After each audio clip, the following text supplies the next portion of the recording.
નમસ્કાર, ગુજરાત ન્યૂઝ સાથે હું જયમિની. સમાચારની શરૂઆત કરીશું સાબરકાંઠાથી. સાબરકાંઠાના વડાલી તાલુકાના ધરોઈ ડેમ કાંઠા વિસ્તારમાં દીપડો પાણીમાં ફસાઈ જતા અફરાતફરી મચી ગઈ હતી. સ્થાનિકોએ દીપડાને પાણીમાં તરતો જોવા મળતા તાત્કાલિક વન વિભાગને જાણ કરવામાં આવી હતી. વન વિભાગની ટીમે સ્થાનિકોની મદદથી હોડી વડે સફળ રેસ્ક્યુ ઓપરેશન હાથ ધરી દીપડાને સલામત રીતે બહાર કાઢ્યો હતો, જે ત્યારબાદ દીપડાને સાબરમતી નદી કાંઠાની કોતરોમાં છોડવામાં આવ્યો હતો. આ સમગ્ર ઘટનાને લઈને વિસ્તારમાં લોકોમાં કૌતુક અને ભયનું વાતાવરણ સર્જાયું હતું, જે ધરોઈ ડેમમાં દીપડાનો રેસ્ક્યુ હાથ ધરવામાં આવ્યો હતો, જે પાણીમાં ફસાયો હતો, જે દીપડો બચાવવામાં આવ્યો હતો. વડાલીમાં દીપડાથી હલચલ જોવા મળી હતી, જે વન વિભાગે દીપડો બચાવવામાં આવ્યો હતો. હોડી વડે આ દીપડાનું રેસ્ક્યુ હાથ ધરવામાં આવી રહ્યું હતું.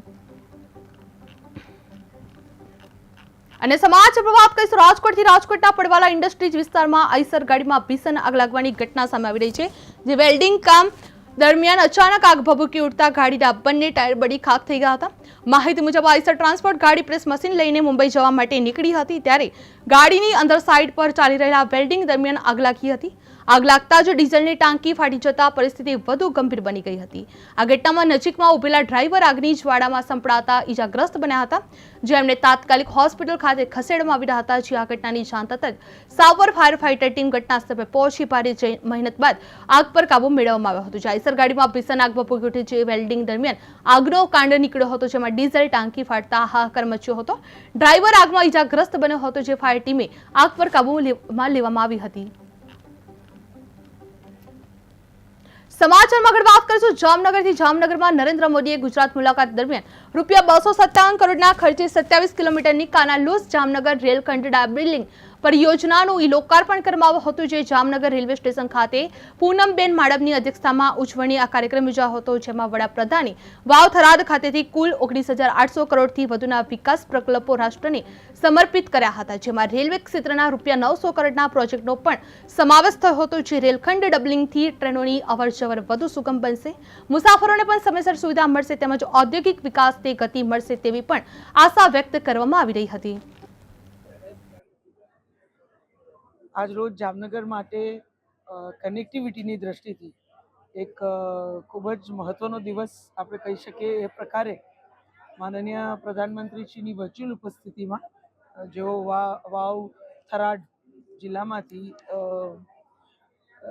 આપણી સાથે જોડાઈ અને જે આપણું ડબલિંગનું કામ હતું કાનાલુસ સુધી, એમાં એક આખો 27 કિલોમીટરનો સ્ટ્રેચ, એટલે કાનાલુસથી જામનગર સુધીના ડબલિંગના આખા સ્ટ્રેચ નું કામ પૂર્ણ થઈ અને આજે માનનીય પ્રધાનમંત્રી શ્રી દ્વારા વર્ચ્યુઅલી એનું લોકાર્પણ કરવામાં આવ્યું. આ તકે હું માનનીય પ્રધાનમંત્રી શ્રી અને રેલમંત્રી શ્રી અશ્વિની વૈષ્ણવજીનો જામનગર સંસદીય ક્ષેત્રના સર્વે નાગરિક વતી ખૂબ ખૂબ આભાર વ્યક્ત કરું છું.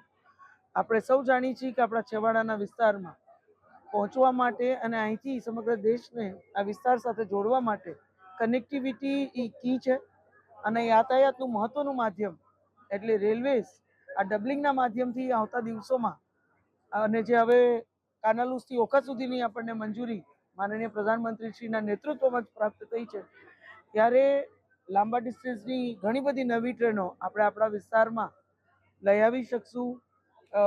ગુડ્સ ટ્રેન્સ ફ્રેટ માટે પણ આવતા દિવસોમાં એ આપણું બ્રાસ ઉદ્યોગ હોય, પેટ્રોકેમિકલ્સનું રિફાઇનરીઝ હોય, અન્ય આપણી જેટલું ફ્રેટ જામનગરથી આપણે ટ્રાન્સપોર્ટેશન માટે આવતા દિવસોમાં એનું પણ સહેલાઈ આપણને પ્રાપ્ત થશે. ત્યારે હું માનનીય પ્રધાનમંત્રી શ્રી અને માનનીય રેલમંત્રીશ્રીનો ખૂબ ખૂબ આભાર વ્યક્ત કરું છું કે મેં લોકસભાની ચૂંટણી વખતે પણ નાગરિકોને કીધું હતું કે 2025 પહેલાં આપણું ડબલિંગ કાનાલુસથી ઓખા સુધીનું મંજૂર થશે.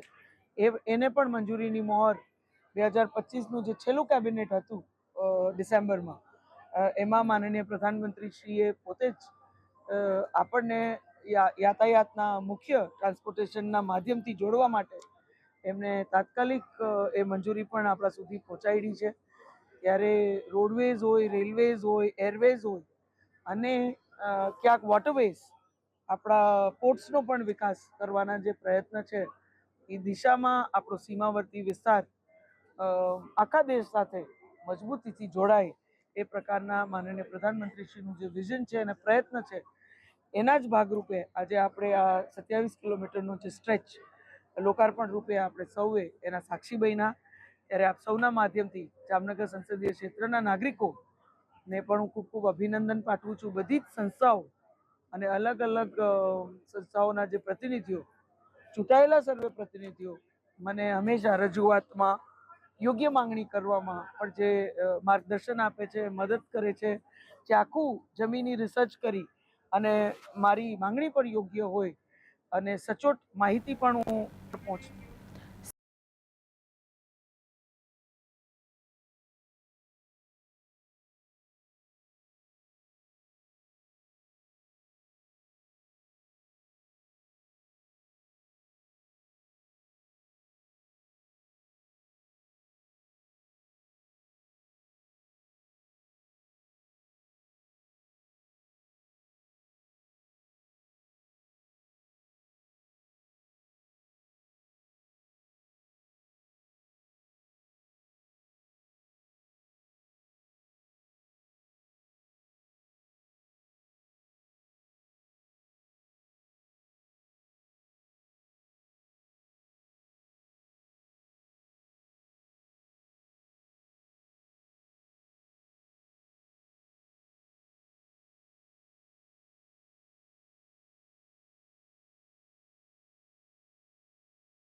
ભાવનગર શહેરમાં બેંક લોનના નામે મોટું કૌભાંડ સામે આવ્યું છે.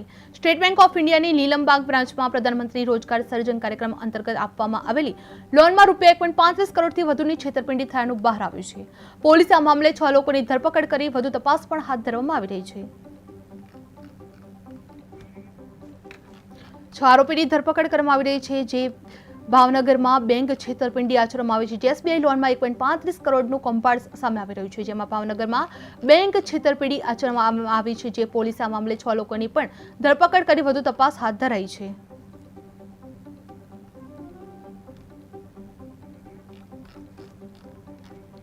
એસબીઆઈ લોનમાં 1.35 કરોડનું કૌભાંડ સામે આવી રહ્યું છે, જે ભાવનગરમાં લોન બાબતે છેતરપિંડી આચરવામાં આવી રહી છે. જે સ્ટેટ બેંક ઓફ ઇન્ડિયાની નીલમબાગ બ્રાન્ચમાં પ્રધાનમંત્રી રોજગાર સર્જન કાર્યક્રમ અંતર્ગત આપવામાં આવેલી લોનમાં ₹1.35 કરોડથી વધુની છેતરપિંડી થયાનું બહાર આવી રહ્યું છે.